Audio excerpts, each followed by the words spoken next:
Iyo abantu batuye mu gace kamwe kandi bose bakaba ari abakene, abo bantu bahuza ubuzima, barya bimwe, bagahahira hamwe, bagatizanya bimwe mu bikoresho bafite, bakaba mu nzu ziri ku rwego rumwe kandi zegeranye, kugeza n'ubwo umwe ashobora kunyura mu rugo rw'undi igihe ashaka kugera hirya yarwo niba abona ariyo nzira ya bugufi. Nyir'urugo runyuzwemo nta nubwo ashobora kubibona nk'ikibazo ngo abone ko bamuvogereye, cyane ko izo ngo zabo hari nubwo ziba zitazitiye.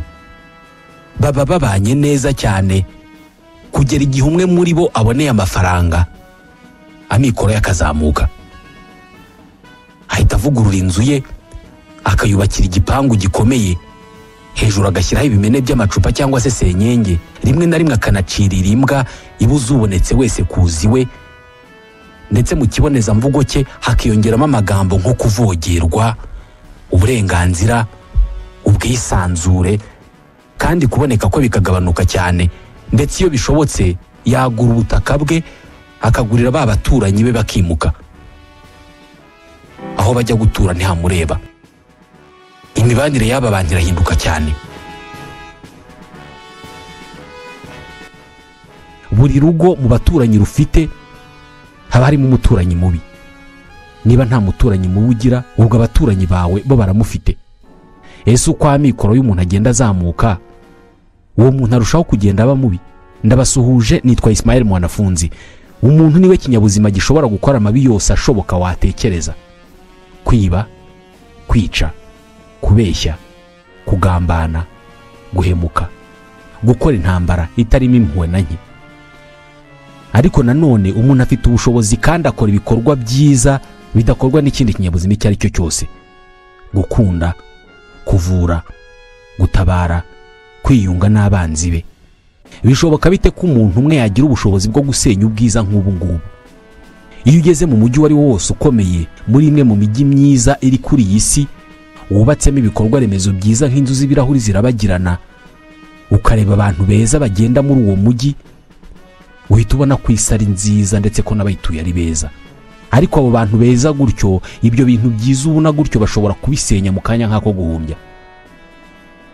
Bakuraho ubushobozi bwo kumara imyaka myinshi bubaka, hanyuma bagasenya ibyo bubatse mu kanya nk'ako guhumbya. Iyo wumvise inkuru z'abagizi ba nabi bishe umuntu, abajura bibye umuntu bakamucusha urutwe twose, abantu banga undi kubera impamvu zidasobanutse, utekereza ko byatangiye ryari?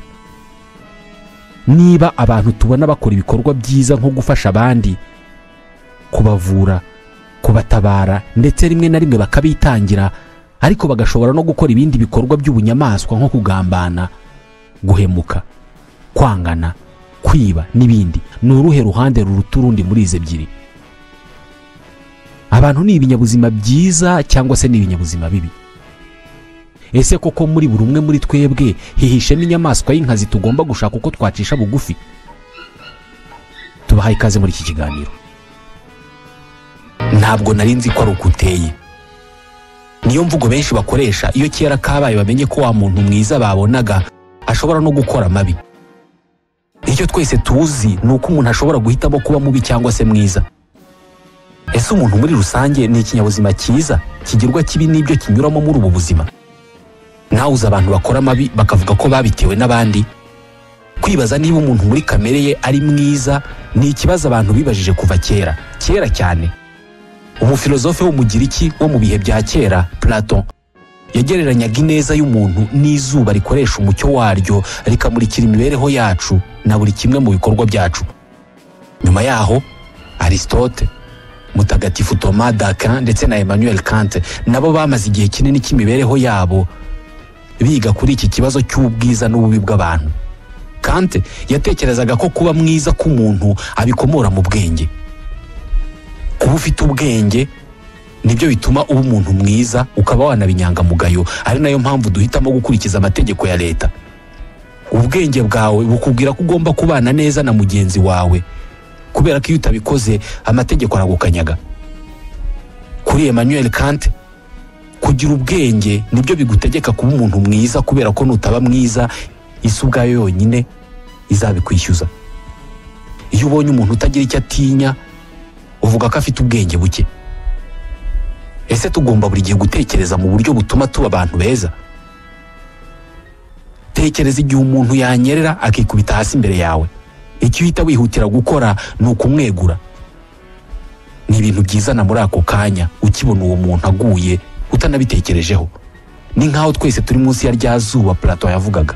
Das Bild zeigt, wie die Idee des guten mich handeln empfinden. Igitekerezo cyo gukora icyiza kikwinjira mu mubiri nk'uko imirasire y'izuba ikwinjiramo igakwira umubiri wawe wose, mu marangamutima, mu bikorwa no mu bitekerezo byawe byose. Gusa nk'umuntu ibyo bikuba hari uko ubonye abandi bantu. Niyo mpamvu iyo wumvise ihene yitsamuye utayibwira ngo urakire. Niyo mpamvu tutagira impuhwe nyinshi ku zindi nyamaswa. Niyo mpamvu twirirwa tuzisogota. Uwo yitwa Sebastian Wadel, ni umufilozofe w'Umudage. Ibikorwa byacu byiza byose biyoborwa n'imyitwarire myiza ariyo twise ubumuntu. Ibi by'ubumuntu byazanywe mbere na mbere n'Abagiriki, nyuma byamamajwe mu bantu n'Ubukristu kugeza n'uyu munsi. Ibikorwa byiza bikozwe n'abantu byose byitwa ubumuntu. Ni ubutabera, ubugiraneza, icyizere n'ubushishozi. Ngibi ibintu bine bigize icyo twise ubumuntu. Umuntu wifitemo ubutabera, ubugiraneza, icyizere n'ubushishozi tunamwita inyangamugayo. Ubumuntu buba mu bikorwa byacu no mu bitekerezo byacu, by'umwihariko iyo turi mu bikorwa biduhuza n'abandi bantu. None niba umuntu muri we imbere yifitemo ubumuntu ndetse akaba yifitemo kuba mwiza, kubera icyo ataba mwiza buri gihe? Ubugome, urugomo n'ubugizi bwa nabi biba kuri iyi si bikorwa n'abandi. Abo babikora bava he? Kubera iki ikibi kidasiba kwinjira mu bikorwa byacu? Igisubizo kiri mu gitabo cyitwa Sa Majesté de Mouche cya William Golding. Muri icyo gitabo, indege itwaye abana b'Abongereza bose bavutse mu miryango myiza y'abishoboye ikora impanuka ikagwa ku kirwa mu nyanja ya Pacifique. Abantu bakuru bose bari bayirimo barapfa, hakarokoka abo bana. Abo bana bakirokoka bahise bitoramo umuyobozi uzabafasha gushyira hamwe kugira ngo bashobore kurokoka kuri icyo kirwa. Uwo muyobozi batoye yitwaga Ralph. Ralph yashyize abana ku murongo, batangira kumvikana ndetse batangira no gutekereza ku buryo bwo gushaka ubutabazi. Ikibazo ni uko muri abo bana harimo uwitwa Jack. Jack yari umwana utagira icyizere, nta nkuru nziza yamuvaga mu kanwa. Buri uko bakoraga igikorwa kigamije gushaka ubutabazi, we yababwiraga ko bidashoboka kandi akabereka impamvu. Buri gisubizo babonaga we yabaga agifitiye ikibazo. Ntabwo yigeze ashimishwa no kuba Ralph yaratowe nk'umuyobozi. Yahoraga amurwanya kubera ko yaramufitiye ishyari. Byageze aho atoranya bamwe mu bana abangisha Ralph ndetse abita ingabo ze, les chasseurs niko yabise. Abana batangiye gucikamo ibice batyo, batangira kurwana kugeza ubwo batwitse cya kirwa. Amahirwe yabo ni uko baje gutabarwa n'ingabo z'Abongereza. Mwibuke bari abana bato baturuka mu miryango itandukanye mu Bwongereza. Ntaho bari barize iby'amacakubiri, ishyari n'inzangano. Mu magambo make, ikibi kizabona inzira igihe cyose amahame yashyizweho atubahirijwe. Ibi bihita byerekeza abantu ku cy'umuhanga mu iyigamitekerereze w'Umwongereza Thomas Hobbes mu kinyejana cya 17 yise État de nature.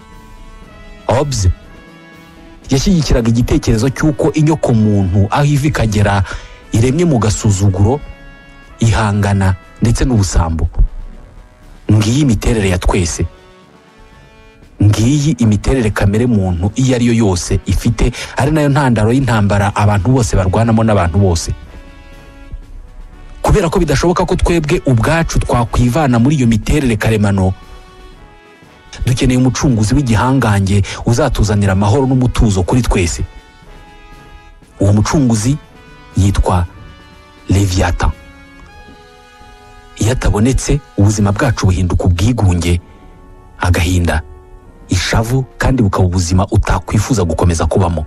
Mu gitabo cye yise Le Leviathan, Thomas Hobbes arabaza ati, si iyo mugiye kuryama cyangwa iyo mugiye kuva mu ngo zanyu, mufunga imiryango y'inzu zanyu? Kubera iki mubikora uko?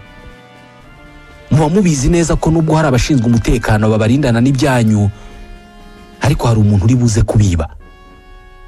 Ibyo bihita bigaragaza ko kimwe mu bituranga twebwe abantu nk'inyoko ari uguhangana no gusuzugurana. Urabizi neza ko ibyo utunze byifuzwa n'abandi bantu, kabone nubwo nabo bafite ibyabo. Kuba nta wanga ijana mu rindi nibyo Thomas Hobbes yashingiyeho yemeza ko turemye mwihangana. Urashaka guhangana n'abandi uko byagenda kose. Mu mashuri uburezi bwacu bwubatse ku buryo dutoza abana bacu guhangana no kurushanwa kuruta kunguka ubumenyi. Ku musozo w'igihembwe, ababyeyi ntabwo bashishikajwe no kumenya ubumenyi umwana wabo yungutse muri icyo gihembwe. Wabaye wa kangahe? Nicyo kibazo bamubaza. Nubwo yaba yarungutse ubumenyi buzamubeshaho ubuzima bwe bwose, ariko niba hari abamurushije, ni ikibazo gikomeye. Ku rundi ruhande, nubwo yaba ntacyo yize ariko yarushije abandi, ubwo ni amahoro. Ihangana. Ibyo tubona mu buzima bwa buri munsi ndetse n'abo tubana nabo bose bagira ingaruka ki ku myitwarire yacu. Mu 1971 umuhanga mu iyigamitekerereze w'umunyamerika Philip Zimbardo yakoze ubushakashatsi ku myitwarire y'abantu abukoreye ku banyeshuri bo muri kaminuza ya Stanford. Yafashe abanyeshuri bamwe ababwira ko ari abagororwa bari muri gereza. Afata irindi tsinda ry'abanyeshuri bo ababwira ko ari abacungagereza. Yashakaga kureba uburyo imyitwarire y'umuntu ihinduka bitewe n'aho ari ndetse n'ibiharimo. Ku munsi wa mbere w'umwitozo, abahawe inshingano zo kuba abacungagereza ntabwo boroheye bagenzi babo b'abagororwa habe na gato. Buri saha bategekaga babagororwa gusohoka, bakababara, bakabasaka, kandi bakabakoresha pompaje zitagira ingano. Ku munsi wa kabiri, abagororwa barigaragambije, biteza akaduruvayo. Babacungagereza bakoresheje ingufu n'umujinya mwinshi mu guturisha abo bagororwa, barabakubita ku buryo bamwe muri bo bahungabanye. Bisa naho banibagiwe ko ari umwitozo barimo. Uyu mwitozo wahise uhagarikwa utarangiye kubera ibimeze nk'urugomo byawubayemo. Nyamara aba bose bari abanyeshuri bo muri kaminuza imwe, banaziranye, banabizi neza ko ibyo barimo ari umwitozo ugamije ubushakashatsi. Zimbardo nyuma yavuze ko ibyo byose byatewe n'ibihabo abanyeshuri bari barimo. Yavuze ko kuba bamwe mu banyeshuri bari bambaye imyenda y'abacungagereza, abandi bambaye y'abagororwa, aribyo byatumye bahangana. Yavuze ko yari yafashe umwanya wo kuba umuyobozi wa gereza atigeze yivanga mu buryo abo banyeshuri bitwaraga. Yitwa Thibault Le Texier. Ni umunyamateka mu bumenyi bw'imibanire. Ubu bushakashatsi bwaramamaye ku isi yose mu birebana n'imitekerereze ndetse n'imibanire. Iki gihe byari mu bihe abantu benshi bibazaga kuri jenoside yakorewe abayahudi. Benshi bibazaga uburyo umuntu ashobora kugira urugomo n'urwango rungana nk'urw'abanazi bagize. Ibyavuye muri ubu bushakashatsi iki gihe byagaragaje ko kwisanga ahakorerwa ibikorwa by'urugomo n'ubugizi bwa nabi bishobora gutuma ikibi kikurimo kizamuka, kandi nawe ubwawe utari wiyizi uko. Ibi bigaragarira mu kigare. Umuntu ashobora kuba ari umuntu w'inyangamugayo ushyira mu gaciro, ariko akisanga mu kigare cy'abanyarugomo. Wenda nk'abo bari kumwe bagahohotera umuntu bakamukubita, nawe akisanga yamukubise, kandi mu by'ukuri yaba ari wenyine atari gutinyuka icyo kintu. Ibi ngibi abantu banabigenderaho rimwe na rimwe, bagacira abantu imanza bitewe n'aho baturuka. Ubwo aturuka mu gace kazwiho urugomo, uriya nawe ni mubi. Mu bihugu nka Leta Zunze Ubumwe za Amerika, bamwe mu bifitemo ivangura bibwira ko benshi mu birabura bakoresha ibiyobyabwenge kandi bakagira urugomo. Ibi Zimbardo yabyise effet Lucifer. Abacungagereza bahinduka abagome kuri bagenzi babo, abana bato bagambangirana bakanagirirana ishyari kandi ntaho babibonye. Ese ikibi kiri muri twe cyaba kiturimo mu buryo karemano ku buryo ntaho twagicikira? Umunyamateka w'umunya-Nouvelle-Zélande Rutger Bregman ibi arabihakana. Nyuma yo kwiga ku ngero nyinshi zamenyekanye cyane zisobanura ko umuntu ari inyamaswa mbi mu buryo karemano, yaguye ku mwanzuro w'uko iyo wishyizemo ko abantu ari babi mu buryo karemano birangira n'ubundi ubonye impamvu nyinshi zikugaragariza ko ari uko bimeze koko.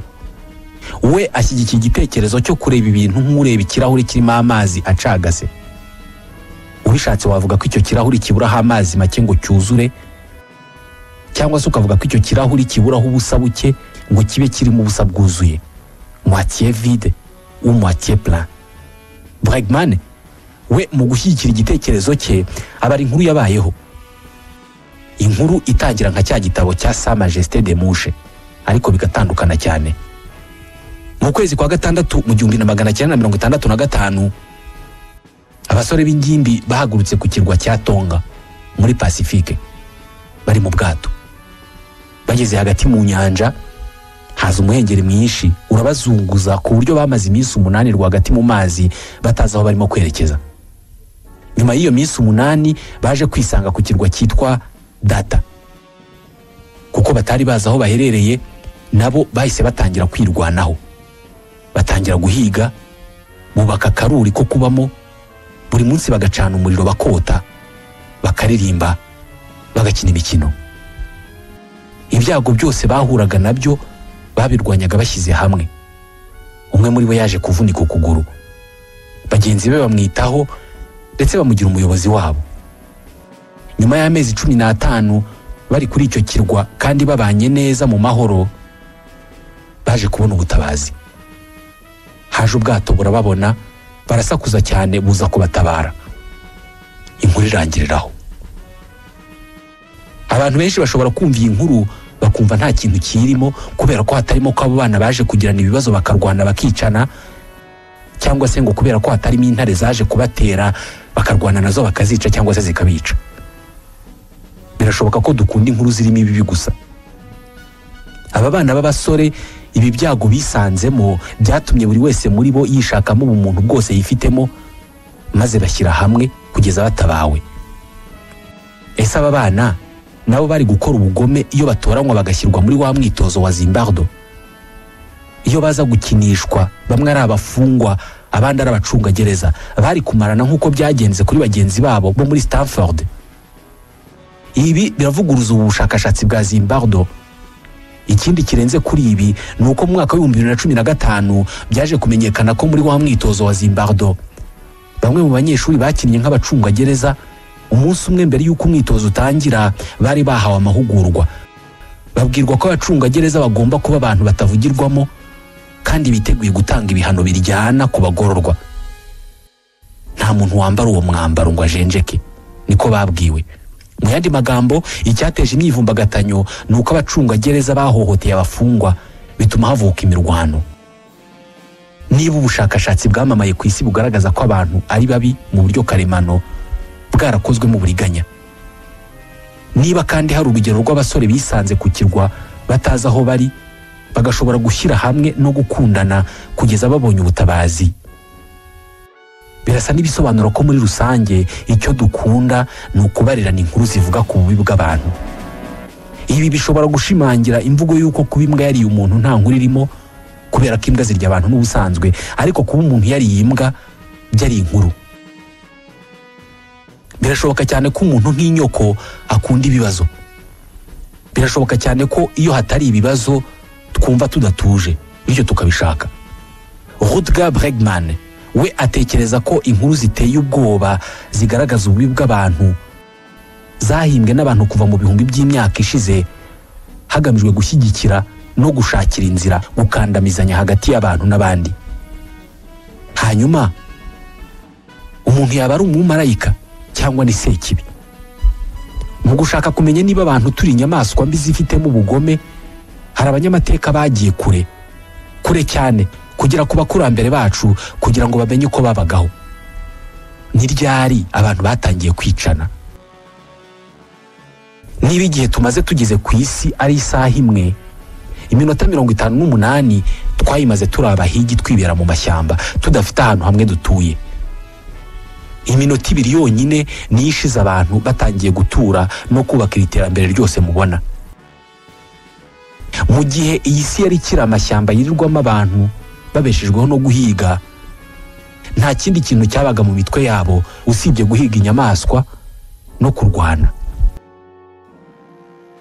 uyu munsi niba umuntu w'igihangange ku isi ari ushobora kubaka ikoranabuhanga rituma abantu batumanaho byoroshye, cyangwa se umuntu ushobora gukora urukingo, cyangwa uwazanye igitekerezo cyo gushyiraho banke, mu myaka igera kuri miliyoni 2 ishize ubwo umuntu w'igihangange ku isi yabaga ari umuntu uzi gusongora ibisongo bityaye, agashobora kwica inyamaswa nyinshi kandi akabasha kurwanya abanzi be akabica akabamara. Nguwo umuntu wari igihangange ku isi y'icyo gihe. Nguwo Elon Musk w'icyo gihe. Niwe Vladimir Putin. Niwe Papa Francis wo muri iyo myaka. Aba bantu babagaho mu matsinda y'abantu bari hagati ya 20 na 25. Ntabwo babaga ahantu hamwe, ahubwo babagaho bagenda nk'izindi nyamaswa zose zo mu ishyamba.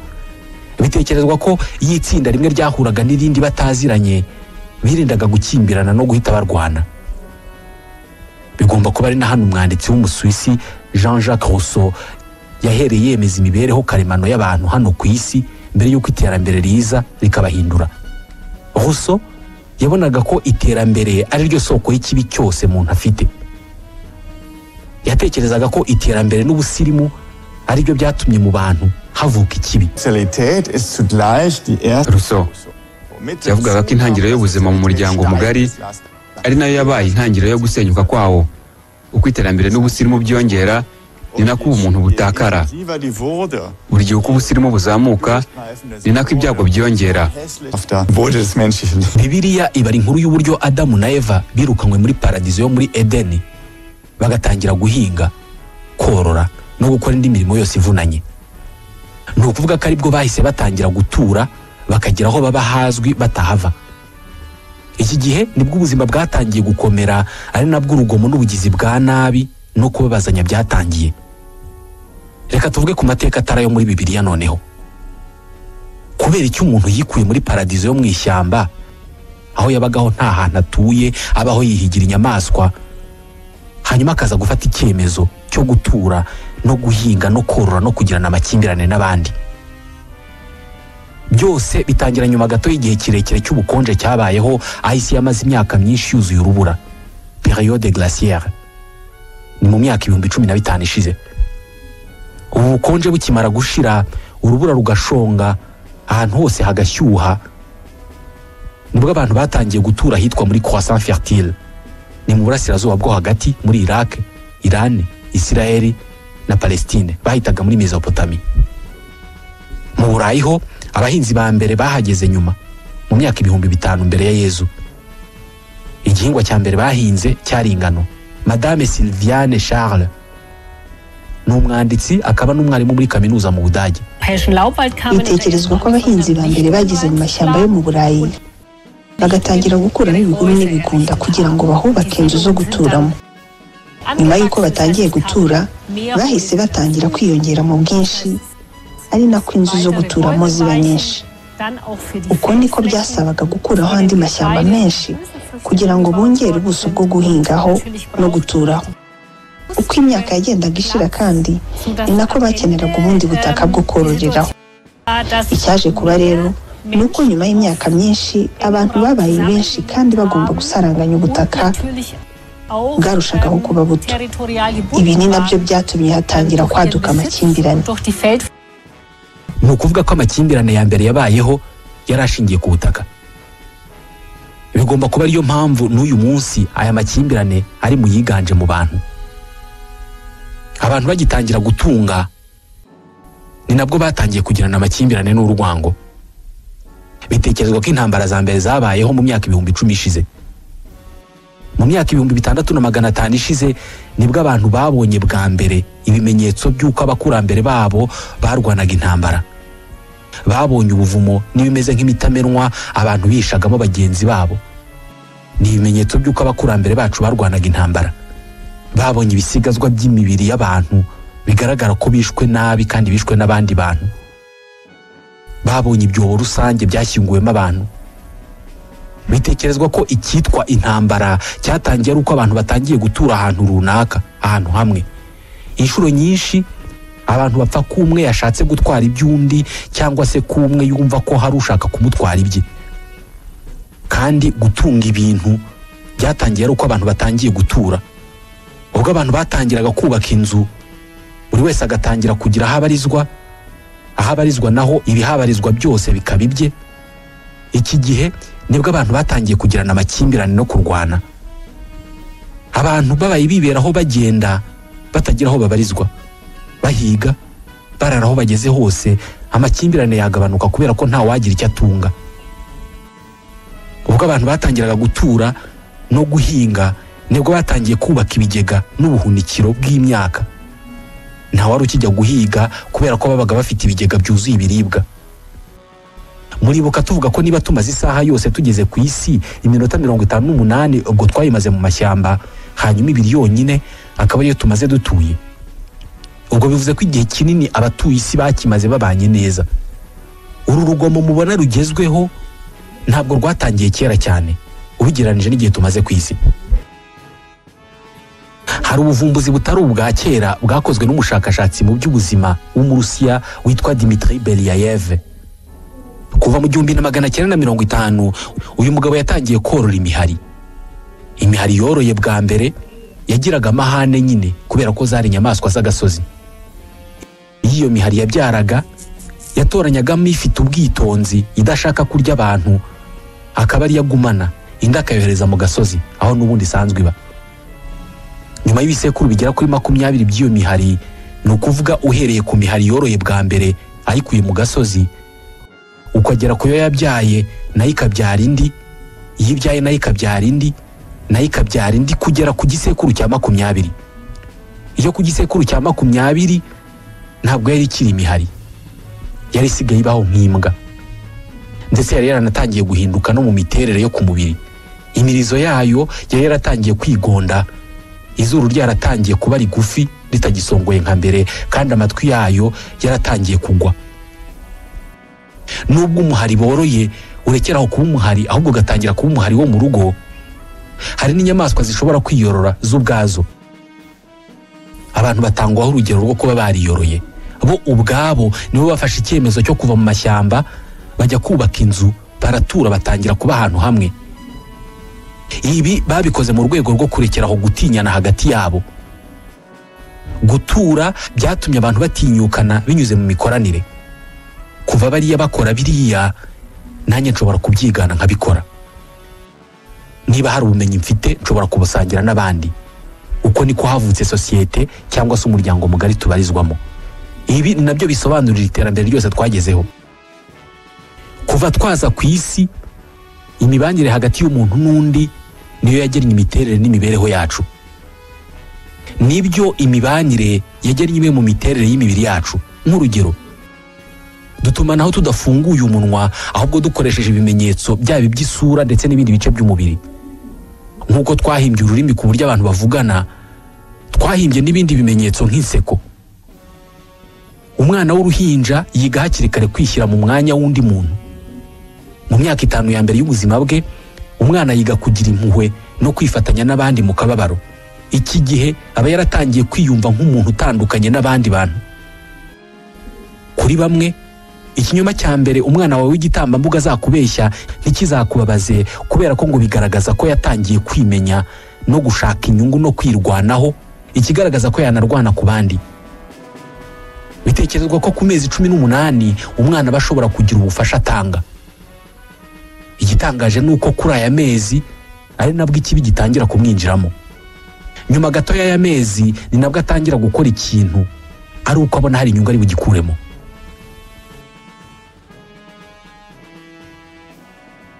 Iyi myitwarire y'umuntu yo kuba mwiza cyangwa se mubi ifitanye isano n'umusemburo bita ocytocine. Uyu ni utuma umubyeyi ugejeje igihe cyo kubyara abyara.